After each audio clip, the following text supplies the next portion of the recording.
ইরানে বর্তমানে এমন কোনো ঐক্যবদ্ধ বিরোধী শক্তি নেই যারা আয়াতুল্লাহ আলী খামেনির নেতৃত্বাধীন ইসলামী প্রজাতন্ত্রের পতনের পর বিকল্প সরকার গঠনে প্রস্তুত। দেশটির বিরোধী রাজনৈতিক গোষ্ঠীগুলোর লক্ষ্য ও কৌশল ভিন্ন। কোথাও সুস্পষ্ট নেতৃত্ব আছে, কোথাও তা অনুপস্থিত।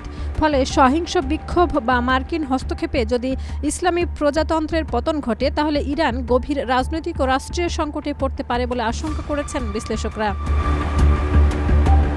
নির্বাসিত যুবরাজ রেজা পাহলভির নাম মাঝে মাঝে আলোচনায় এলেও তাকে সর্বজনগ্রাহ্য নেতা হিসেবে মেনে নেওয়ার কোনো স্পষ্ট ইঙ্গিত নেই। প্রবাসী ইরানিদের একাংশের কাছে তিনি জনপ্রিয় হলেও দেশের ভিতরে তার গ্রহণযোগ্যতা সীমিত। এই কারণে তার নেতৃত্বাধীন রাজনৈতিক জোট ইরান ন্যাশনাল কাউন্সিলের ক্ষমতায় আসার সম্ভাবনাও ক্ষীণ।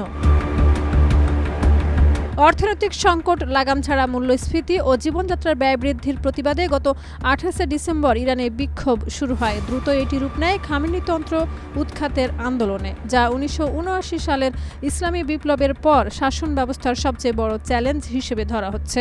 বিশ্লেষকরা মনে করছেন, যুক্তরাষ্ট্রের সম্ভাব্য হস্তক্ষেপ পরিস্থিতিকে আরও জটিল করে তুলছে।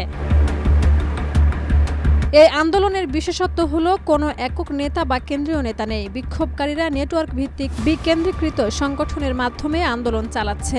এই ধরনের আন্দোলনের সঙ্গে 2024 সালের জুলাইয়ে বাংলাদেশের ছাত্র আন্দোলন এবং 2025 সালের সেপ্টেম্বরে নেপালের জেনজি বিক্ষোভের মিল খুঁজে পাওয়া যায়। ইরানে সুন্নি, কুর্দি ও বেলুচ সংখ্যালঘু অঞ্চলে সরকার বিরোধী আন্দোলনে উত্তেজনা বেশি। তবে দেশে ঐক্যবদ্ধ কোনো আন্দোলন নেই। 2009 সালের গ্রিন মুভমেন্টের নেতা মুসাভি ও কারুবিওর এখন প্রভাব নেই। বামপন্থী মুজাহিদিন অর্গানাইজেশনও সক্রিয় নয়। ফলে খামেনির শাসন শেষ হলে কে নেতৃত্ব নেবে তা অনিশ্চিত এবং দেশের রাজনৈতিক ও সামাজিক সংকট গভীর হতে পারে। শাহিদা রুবি, মাই টিভি।